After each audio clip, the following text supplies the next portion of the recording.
preparation involved. A couple people have come up and talked to me about their concerns about what can I do if I don't have you know, gas to my stove and my lamps or whatever. So here's a couple different kind of alternatives and things. This is called a volcano stove. This collapses down to the bottom of the base here, and then it fits in this carrier right here. So it fits down, it comes down. This has a grate in the bottom that you can use charcoal, you can use wood in this. This comes out, the grate comes out, a Dutch oven can sit in it, so you can actually do baking and stuff in it. It also runs, has an adapter to run on propane. So this is called a volcano stove, and it has the ability to use 2 or 3 different heat sources. Can you use sterno with that? If you just set the can down there, probably, yeah.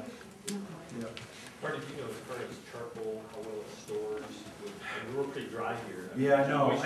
I just started storing that, and I've got some stuff that's only probably about 6 or 8 months old.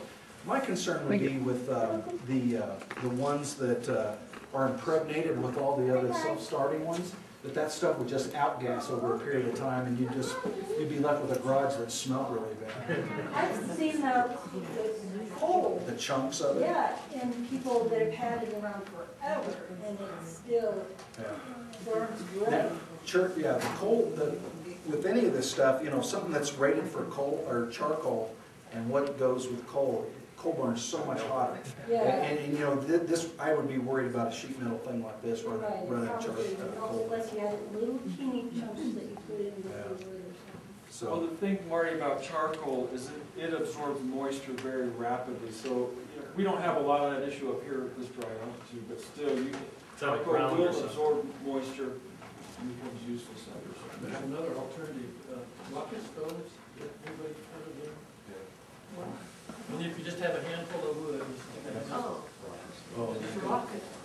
yeah. you can build one out of. So it's a little Venturi type setup for the drawing We the built air. it off the internet. Is it? Yeah. Okay. This is a sun oven. These actually work. They work very well up here.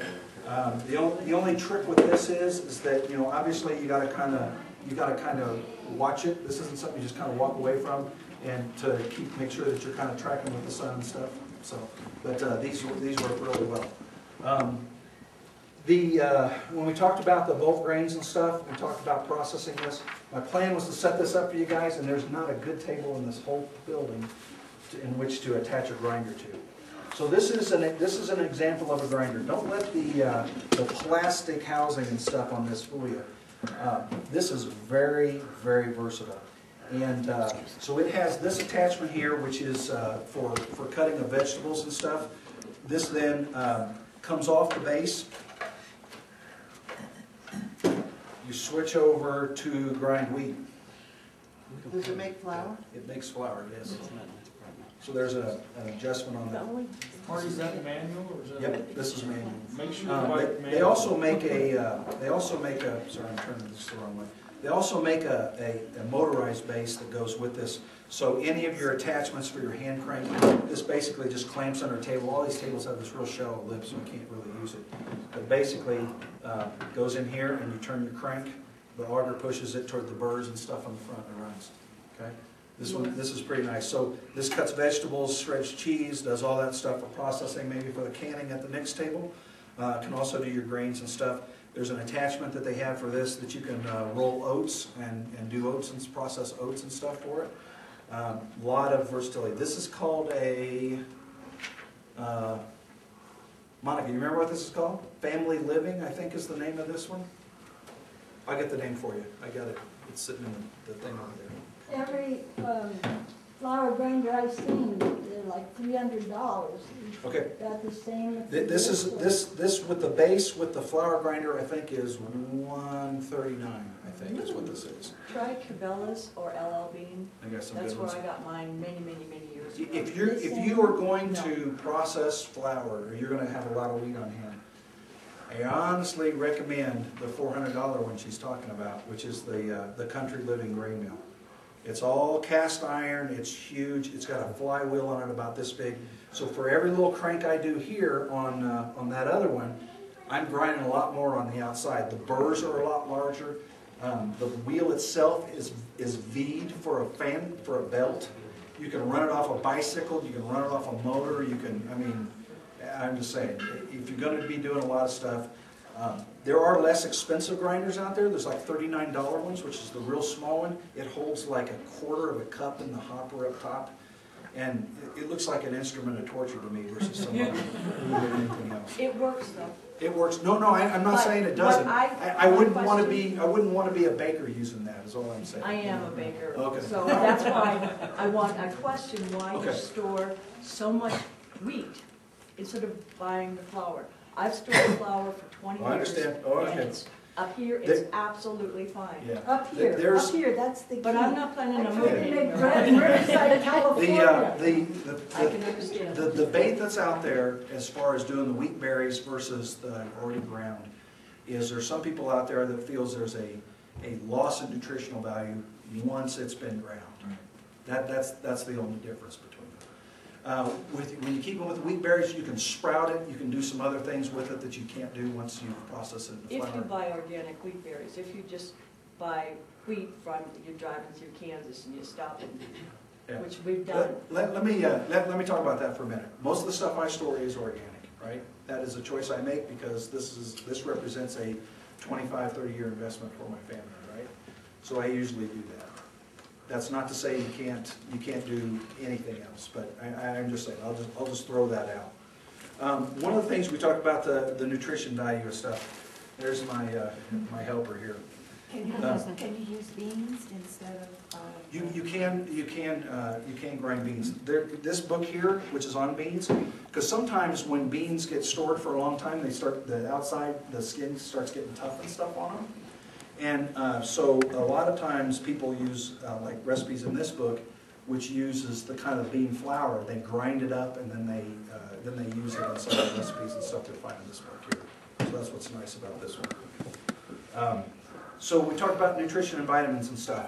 There are some people who store multivitamins. They store all that stuff. They package them up like we're going to do the wheat over here, and they keep them for the family. You know, I've read some studies and stuff that basically talk about how, you know, adults have the ability to store vitamins and nutrients where children don't. So especially ones with little guys like Sean and me running around are looking at that.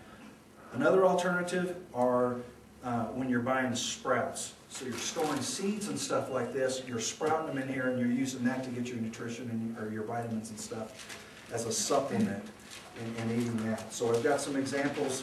These are the sprouters here that you can look at. Here's some examples of some of that that you've got there. So any questions about this stuff or not, we'll move on to the next table and talk a little bit about that. Yeah. Where did the sprouts that come from? There's a company in Ogden, Utah, and it's on the resource list there, which is Life Sprouts. There's also one I think called Sprout People listed on there. These are from Sprout People. The Life Sprout People are real good too. They have a special blend of seeds called Pro Vitamix, which is really nice. Sprouts real fast, is tasty. That's really good, and that's from the Life Sprouts. There's a company in Maine called Pine Tree Seeds. They sell a large variety of seeds to sprout, and they also sell this really cool sprouter that I got for Christmas this year. It's got 4 levels in it. Is that the one that slides out? No, it's as okay. big as a number 10 can, and it has 4 levels. You can sprout 4 different Okay. kinds of seeds Yeah. at one time. What's that? It was called Pine Tree. Pine Tree Seeds. It's in New Gloucester, Maine. Mountain Almond down in the Springs and then. I don't know. They do have. Oh, they do? They Okay. have Oh, them in good. bulk. You get a little bit, try it, get a lot. Okay. So All right. they do. Cool. Well, let's come over here and I'm sorry if this really doesn't lend itself well with everybody here, but we'll kind of walk through here. So one of the type of that we were talking about was the home canning. So Miss, We're trying to film this, guys, so. yeah, could you like I'm sorry. try to keep it clear? It's home canning. Okay. So you got 2 different types of methods. You've got the water bath type method here for your items that are the 5% or greater acidity that you can do that in, and then you got the pressure canner for everything else. Okay. So these are kind of the 2 setups. These are actually pretty expensive, these. They're about, let's say, $19? get them in a garage sale. Well, Walmart's got those. Goodwill or something like that. Walmart's got them, they're like $60 or something in Walmart. Well, that $60 one that has everything in it. Yeah. With all the things, the Everything accessories? that's needed, Okay, yeah. well, good, that's good, because I was like looking at that going, oh my gosh. But I saw one at Goodwill actually the other day for like $10. So basically, you can look through any of these books. This one I really, really recommend if you're gonna do canning, okay? This one, as opposed to these, which is mostly like jams and jellies and preserves and that kind of stuff, this one goes into your fruits, your fish, your beef, your, all this stuff. It's on the list, it does meat in there too. So, so basically, you're bringing this up to a boil in here, you're placing the lid on there, and you're processing for the time that it says in your manuals. I always go by the manuals, I don't know. And high altitude. High altitude, there's a compensation for that as far as additional time, okay? Again, also, high altitude adjustments on your pressure canners for your meats and stuff, okay? So, here is, we talked about space being a problem, okay? This, when you buy these like this, your 12 jars or something and this kind of thing, you've got this and maybe you've got 5 or 6 of these sitting on your shelf just taking up room, right? Consider, to make the most of your space, and let's say you haven't put anything in these, is to take them and start storing other stuff in them till such time as you start canning in them, okay? So you can store your nuts and your stuff in these and do that and utilize that space of a bunch of these stacks here. Did you do the nuts with the vacuum? Yeah, that's over there. Okay. I'll show that over there. I kept it over there because I'm doing the O2 absorbers. Basically, the Food Saver has an adapter. You got to buy one for largemouth or one for narrowmouth. I have very few narrowmouths in my stock of stuff. But you can do that to store nuts. Your grains can go in there, whatever you want to do. This is not the same as this. You're not putting jellies and jams in here and letting them last years in this, okay? This is only temporary until such time as you use it. And you can actually also use your jars for baking using the solar oven as well. Oh, okay. I haven't tried that. Marty, I saw this, I didn't know how you'd done it, but I thought it was a really, really good idea because a lot of your nuts have oils that will become rancid. And the one that you have to be the most careful about is peanuts. Peanuts over time will develop aflatoxins which cause liver cancer. So if you do something like this, if you take the oxygen out, and then if you keep that in a real cool place, you're going to really extend the life of your nuts. Right, so what is the shelf life on the nuts when you vacuum seal? I don't know. They don't stay around my house. In my house. Some of those rapidly rotating items. So this is a company in Colorado called Teller. They make reusable lids for those things. Usually what I do on my first pass through a group of cans like this, I just go ahead and use the metal ones up and throw them away, and then from that point on I'm using the Teller lid. So this is a poly type lid with a replaceable gasket that goes in it that you can reuse over and over again. And they're saying these are going for a long time. And don't throw your metal lids away, even though they say Oh, they the can lids? only be used once.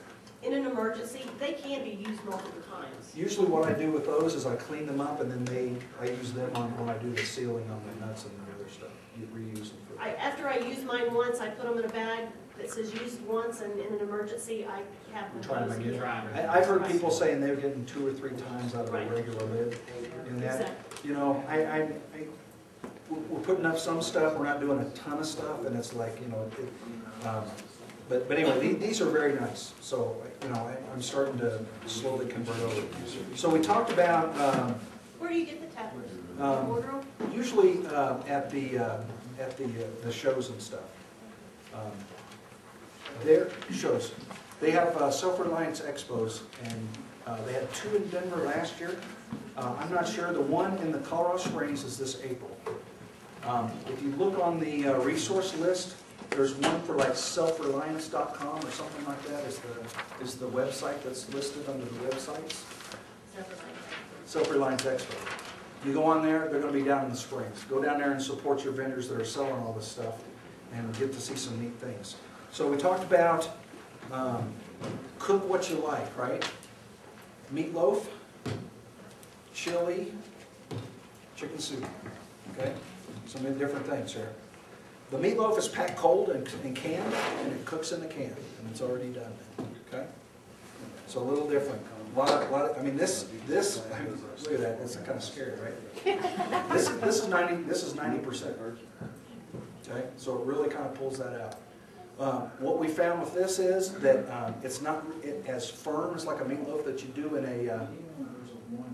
a firm as you do in the oven. But what we do is we dump this out, we cut it in slices, and we just kind of put it in the skillet and just heat it up a little bit. It tastes like meat. Chili, obviously, just chili and chicken soup. So anyway, there's a couple things. Any questions about canning or any of that stuff? All right. You're pretty domesticated. I am. Yeah, I could probably scare you with some stories. So, all right, let's go on over here. How's the samples? Okay, so we're cooking some samples. Tom here brought some MRE stuff in, so we can open up some of those. Some people are daring enough to try it. Okay, and then we're going to go through. We're going to talk about bulk foods here at this station. Okay. Okay, could I have a clear shot for the camera? Oh, sorry, guys. Okay. So we're looking for food grade buckets. Okay. Some people go out and find these at bakeries, find these at restaurants and stuff like that, and get them from there. They also sell them online. You can buy them online. So we're looking for food grade buckets. So these are all like PEP 2 or whatever. These are by a company called Ropac, which is one of the more common brands of bulk storage. So did everyone get a chance to look at this bucket here and see what's in it? This was rice that we've packed in Mylars inside the bag with an oxygen absorber. So if you come up here and get a chance to look at this later on, you'll see how tight this is pulled. Kind of like your freeze-dried coffees and stuff that you guys get, where it's all kind of collapsed around maybe the beans or the grains.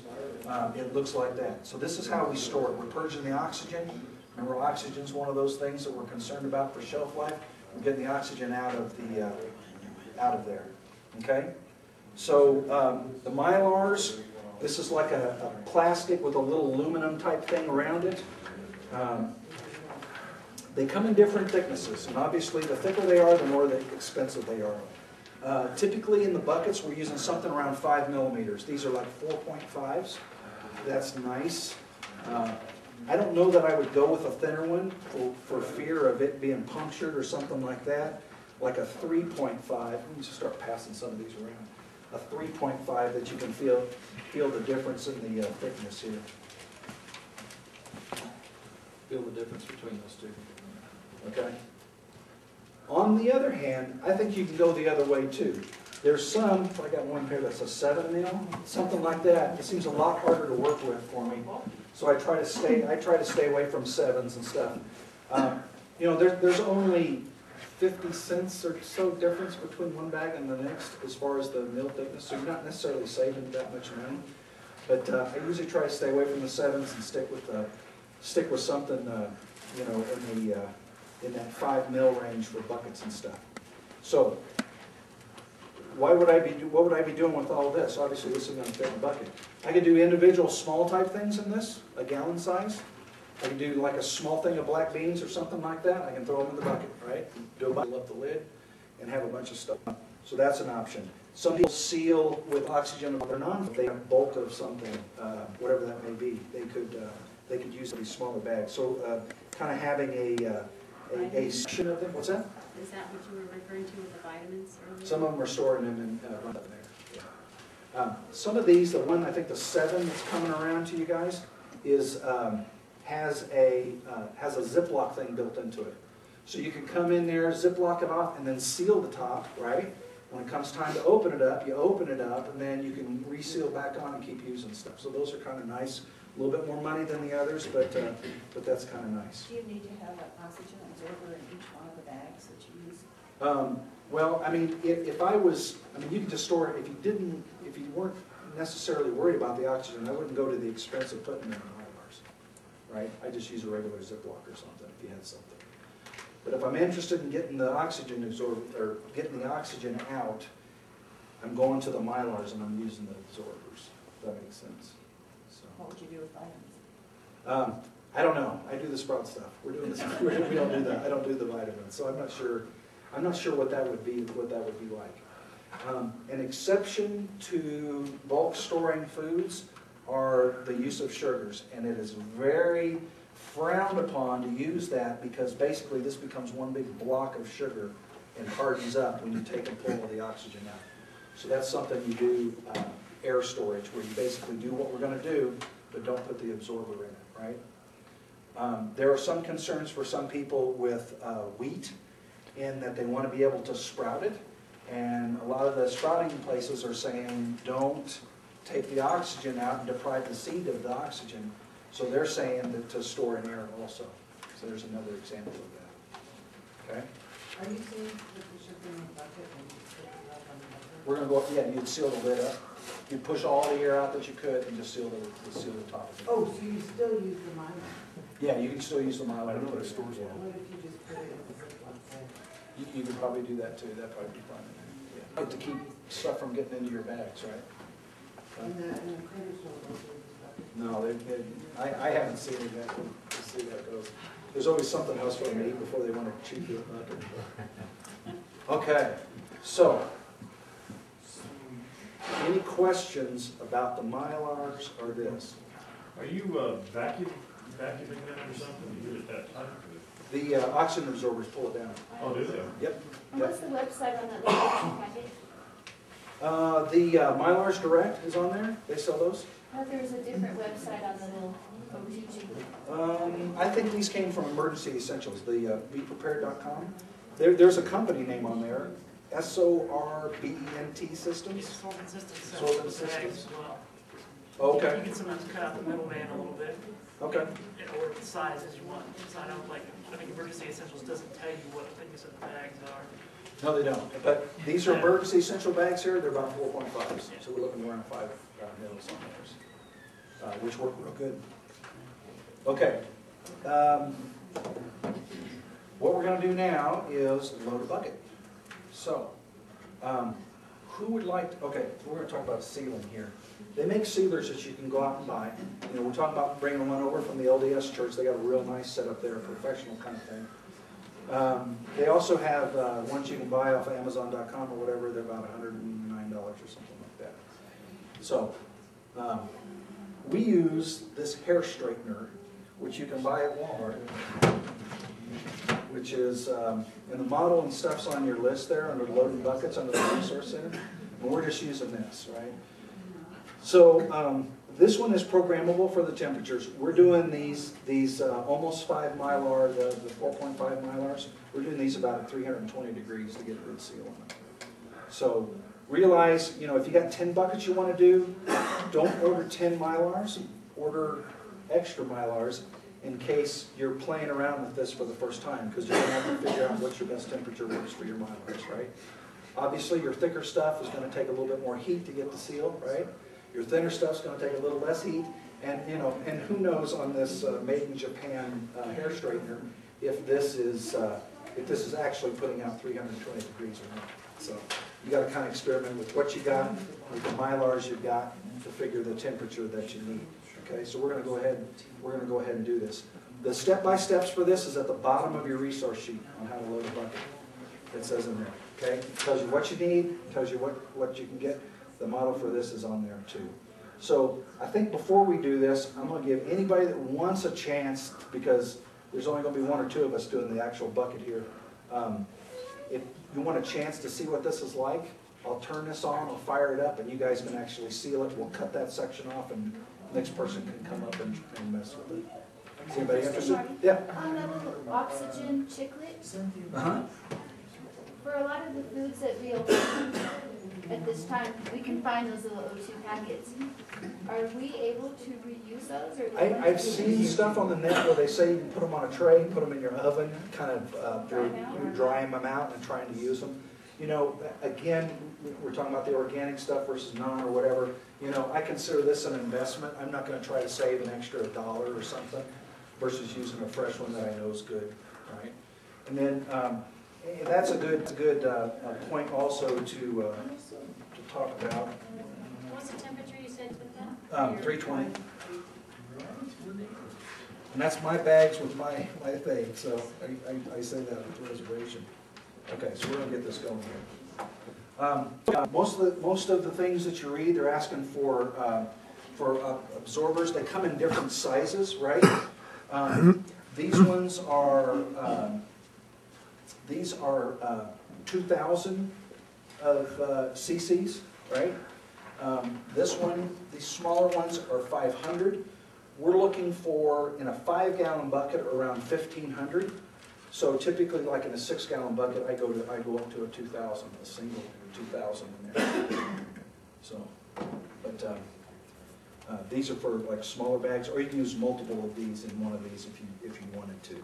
So that's kind of an example. I have one of these I was kind of playing. There we go. This one here. So who's interested in doing trying the sealer? Me. Huh? If no one else wants to. I've got a sealer at home, I've never used it. You have? Oh, well, Yeah, you should have bought brought it it. on You wouldn't sale. have used mine. Okay, it's hot. Okay, so what we're going to do with this, and what we're going to do is we're going to start like 3 or 4 inches over from the end. We're going to start here, and we're going to seal all the way over. If you go to a spot and it kind of like drags or it doesn't quite seal, you can always kind of go back over that section and even it out. But you're looking for a seal straight across here, right? And we're only going to go down, you know, whatever, a couple inches or something like that. We're going to leave an opening. From that point, when we're going to go through this, we're going to push out all the air, right? And we're going to get it up to this point. We're going to drop the oxygen absorber in it. We're going to come back and we're going to seal the other side, okay? So you just want to do like 3 or 4 inches on there and get somebody else, just grab it somewhere there and start. Yep, and you slide. There you go. Yep. So, okay, so you see, pretty good here, not as good here, okay? It's kind of an art form. You kind of like hit and go. You kind of hit and go, okay? Anybody else want to try it, or? I have a question. Sure. Porcelain or not on your sealer there? Gosh, I don't know. It looks like it. Does it? Yeah. The more expensive ones are porcelain, and the other would be just a regular metal. Oh, I see. And so I'm wondering if there's going to be an effect because there's. I don't know. This was $38. Okay. You can come over here or whatever. Give it a shot. Yeah, porcelain would be. But I. Just anywhere, that's fine. I'm hitting. Yep, that's good. Okay, that's it. Okay. What is the surface? They said they thought it was porcelain. I'm not sure what it is. They have ceramic ones? Maybe it's That's ceramic. ceramic, that's what I mean. Okay. So that's what porcelain would be. That is. Okay. Porcelain. As an alternative to this, there are guys out there who are doing this with their home irons. Gentlemen, I recommend that you be real careful with this or you're going to be buying a new iron. What they do is they borrow a construction level, you know what I'm talking about, the aluminum ones with the bubbles in them. And they lay this down over top of that on edge, this over top of it, and they come down with their iron and they iron across it. I'd recommend anybody that does that, who cares about their iron, start at something low, do it, bump up the temperature a little bit, do it. Because you really, you know, you got the dial and what kind of control do you got there? Maybe good, maybe not. I've seen a lot of people on the net, you'll see them, they do it and they do it well. They know where their iron is, they know their mylars, they know everything, and they make it look easy. You know, kind of work your way up on the temperature and do that. But that's another alternative with something you may have available without going to the $38 or something at somewhere else. Okay? Anybody else want to try it? No? Okay. You want to help, Mark? Sure.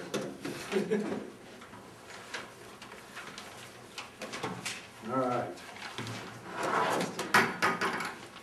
Make sure your bucket's clean. Make sure your work surface, as best this is here, is clean. Okay? We're gonna take our Mylar, we're gonna open it up into the bottom of the bucket.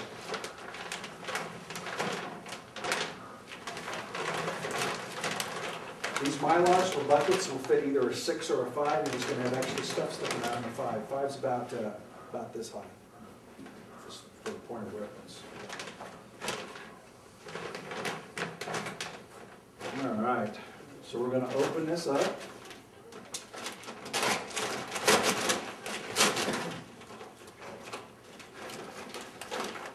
Go ahead and pour that in.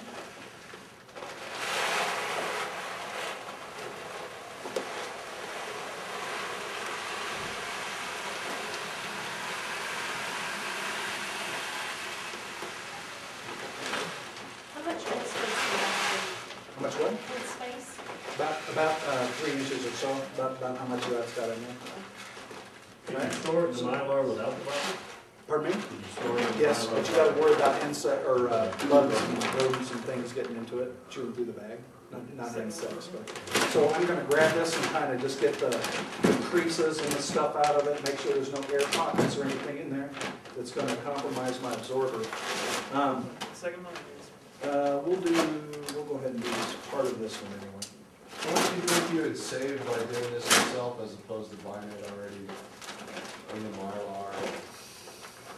I don't know, is there places selling it within, already in the Mylar packed in buckets? Ferris. Ferris is doing it for Yeah,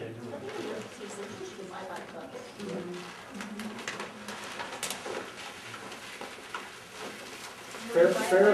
Ferris Survival that he talked about is off of Broadway in Littleton. So that's one of the prepared, no, come on. These will hold about 47 pounds of rice. Okay, that's good. Okay, so if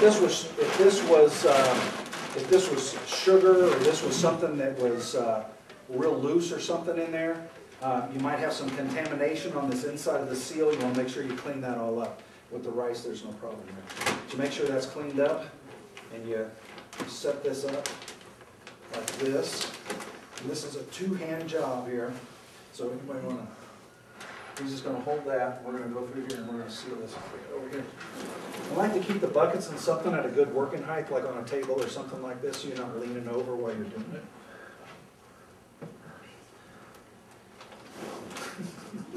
What's the benefit of doing this versus the vacuum bags in like a tote?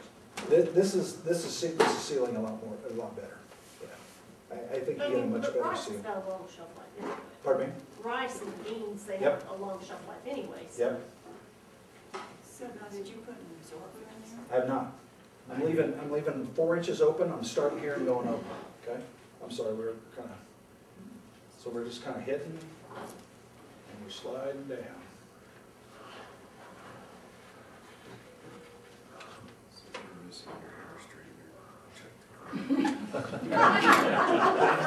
What's that? She's missing her hair straightener. See, it's a checker garage. Okay, so I left 3 or 4 inches open. I got a pretty good seal across there. This is very hot, okay? Once you melt that stuff, I mean, it's kind of melted plastic, okay? Got a pretty good seal. I'm just kind of looking across there. Looks like a pretty good seal. I'm just going to touch this part up here just a bit more. Okay?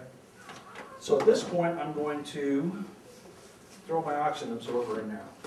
So what's nice about this is a lot of times these come in like a 10 pack or whatever. These sealed bags like that in tins.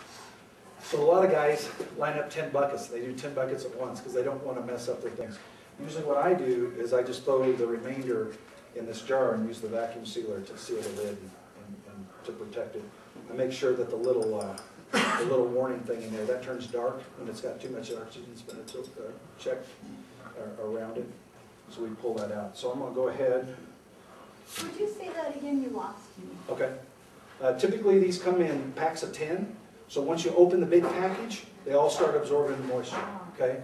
So there's kind of this ticking clock thing going right there where you want to try to use it, which I've just now opened this up.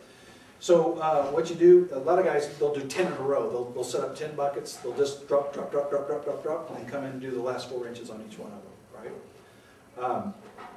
what I'm doing is I'm just taking my extra, put them in here, using the food sealer to just get the vacuum down on this and reseal them back up. So grabbing one of these.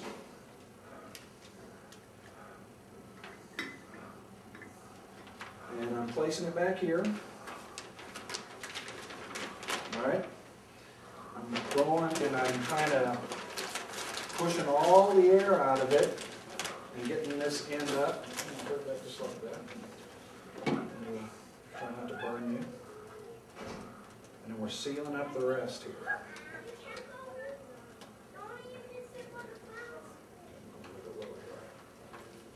Okay? And that's it. So this kind of sits down like this, and it'll pull down with the oxygen absorber. About 2 days, 3 days, it starts looking like this. So if you check it 2 or 3 days later and it's not pulled down? If it's not pulled down, then you didn't get a good seal. So consider this. Now, you got this, right? You did the 3 inches. You used half of this out. There's nothing to stop you from resealing this, right? You got this much more bag. Take it out, reseal it, put another absorber in it if you want to, or whatever, and pack it down and just start working your way down the bag as you go. And for what area is that particular absorber good for? The thousands we're using in, or that's a 2,000, I mean, we're using those in something the size of like the 5-gallon bucket. So the 5 gallons we're asking for 1,500 cc's is what the recommendation is, and we're putting a 2,000 in a 6.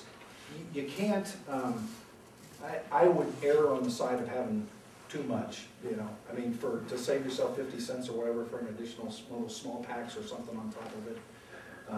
You know, it's not worth it when you've got, you know, $30 worth of, actually I think this is only, is about $18 worth of rice. And it's not all the way used. Is there any way with your oxygen absorbers to revitalize them after you? That's what she was talking about. I have seen that in there.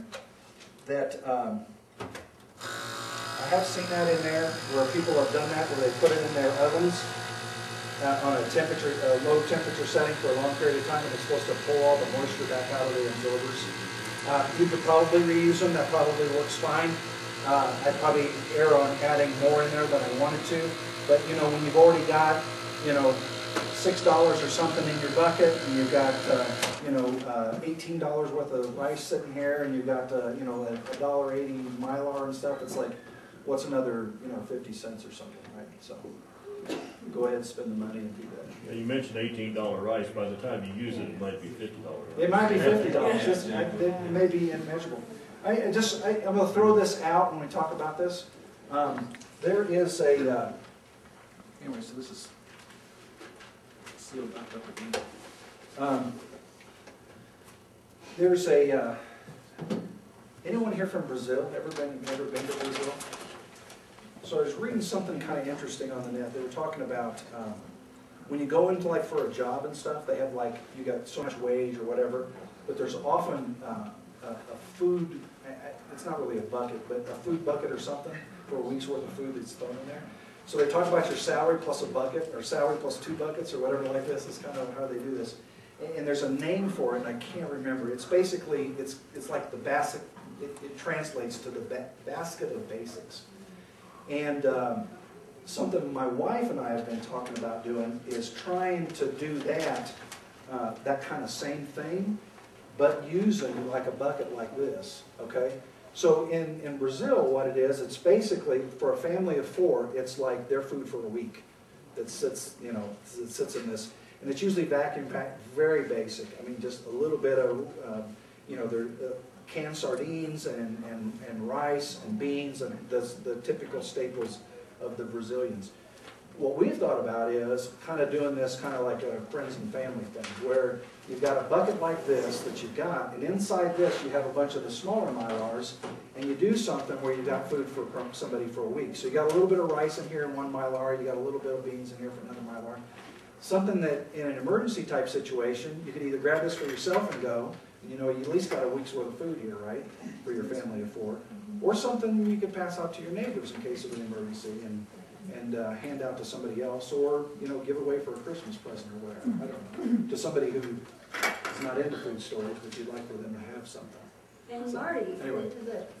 you can really expand your concept of emergency. I just sold a lot of shelf reliance freeze-dried product to a pilot who will be spending 3 days in Rio de Janeiro this week. And doesn't want to eat the food? So he said it's expensive.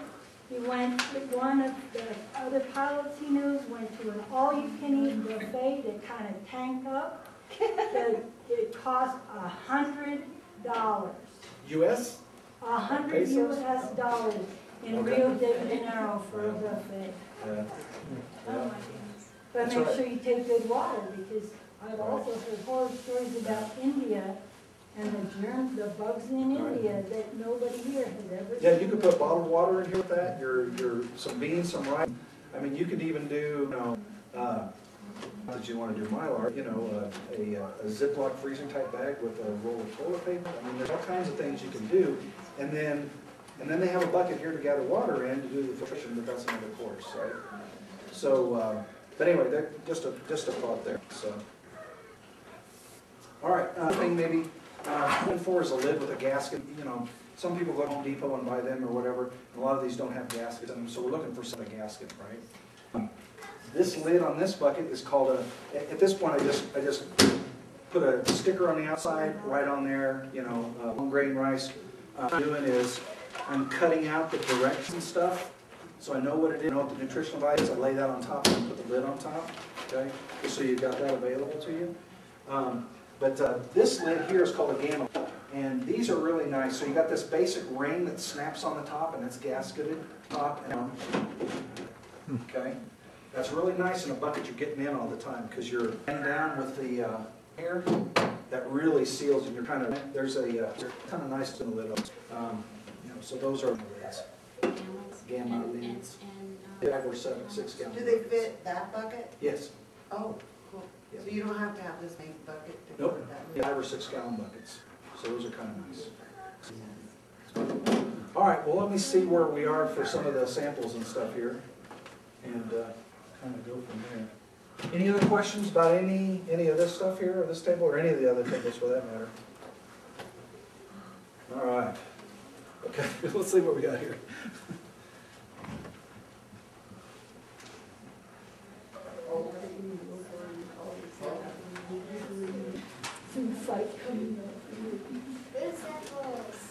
All right, here we go, guys. We're going to try some of this. It's lunch. There's some. This is a little cold because we got to go in too early here. She can come out, and then those are ready to go. Yep. Okay. We can try some of those in the cups and stuff. And what is it? What is that? Potato soup. Tom's got some MREs here with some stuff if you guys want to try some of that. This is dehydrated potato soup. Then we've got the individual bags of this stuff. We've got some sample cups and some little spoons and stuff that we can, anybody wants to try anything. Again, I'm going to throw this out. Some people are coming up to me in between and talking about this. So let me just say this. Your bulk items take a lot of work to prepare. Okay, you're grinding, you're soaking beans, you're cooking when you're doing this. If you are not cooking in your life right now, don't buy a bunch of that stuff and plan in an emergency to become a cook. Okay, if you want to become a cook, that's cool. Start getting some of that stuff and playing with it and learning how to use it. Okay. Be realistic with yourself, or you're going to find yourself in a bad situation that you're not ready for, okay? Okay, I can talk about that. This is a freeze-dried thing. This is what we call lifeboat rations, right? So this is your vitamins, your minerals, and all your stuff in this kind of flavored kind of cube kind of thing. And this is 3,600 calories. Each individual one is whatever 3,600 divided by 9 is. 400. Thank you. 400 calories for the individual cubes. This is an easy way for you to pack food and nutrients and stuff for you in a small space. Okay. Is that what the cheese-looking item is? No, this is something different. We're going to open this up and let you guys try this. Okay. Now, what's outside there? That's one of the brands. I wanted to introduce. You want to stand up? Or? Okay. you want to introduce yourself and the product that you guys carry for the food? Well, I'd first like to say thank you, Marty, for the Okay. tremendous amount of information.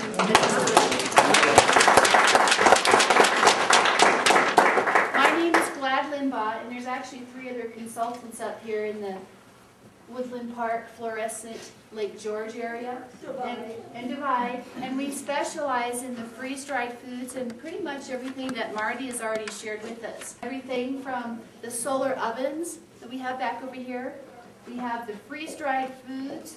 We have dehydrated foods. We also sell MREs, dentures, sutures, anything that he was speaking of today you can actually find in this book. And so we would be happy to be a resource for you in addition to the things that he's offered here. You have extra books. We do, and I had some on the back table over here, but if Judy, if you could hold up your hand, Susan, hold up yours, and if Karen is still with us, these are the 4 consultants that are with Shelf Reliance.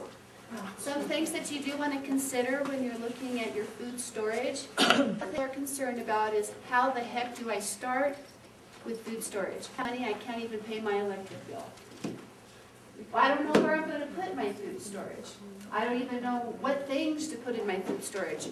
This catalog, and you can also go online to our personal websites and answer those questions.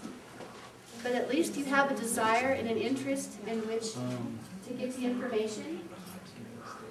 It's easier than you think, and as Marty had shared with us, when you go to the grocery store and you see something that's on sale, just buy what that you do use. Well, you technically have kind of saved yourself a few dollars here and there if you just bought what was on your list. Take that same money and put it towards a little bit of food storage here and there.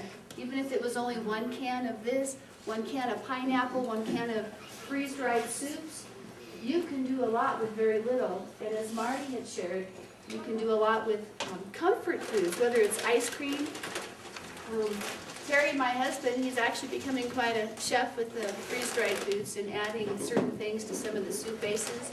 But it's incredibly tasty, but the main difference is between the freeze-dried and the dehydrated foods is nutritional value. When you're in a survival situation, you're going to be needing more nutrients because you're doing a lot more, you're under a lot more stress, and you're probably not going to be getting the vitamins and minerals that you normally would under other circumstances. So those are some things to also consider. I do want to share with you that we're hosting another workshop over in the Fluorescent area, the Fluorescent Grange, and this will be on February 18th, and that's going to be next Saturday. We're also hosting a workshop with the Shelf Reliance folks. You'll be having some food sampling. We'll be on the 18th, which is a Saturday. It should be on the 18th. It should be on the 18th. It is free to attend. We encourage you to bring a friend, get a lot more information, meet some people in your community, and we would certainly love to have you. But Marty, I really appreciate the opportunity to share some information. Sure. All right, folks, we'll wrap this up. We're supposed to be out of here shortly. But on behalf of the Teller Tea Party Patriots, I want to thank all y'all for responding here. If you'd like to get on like a core email list of folks that are just really serious, want to proceed with this, please put your name on that email list there. We have kind of a separate thing that can be attached from the Tea Party and go about this doing this. It's all the vitamins. I want to thank Marty for all this preparation and time. He's done a job. Thank you, Marty. If you don't mind, grab the chairs and we got to stack them up. If you could help with that, I would appreciate it. Thanks for coming. Thank you. If you didn't get a Shelf Reliance catalog and it ran out, if you So want, here's some of this. Anybody want to you can also put your email address on this paper, and I can send you a catalog. I've got some cups here. And if you're interested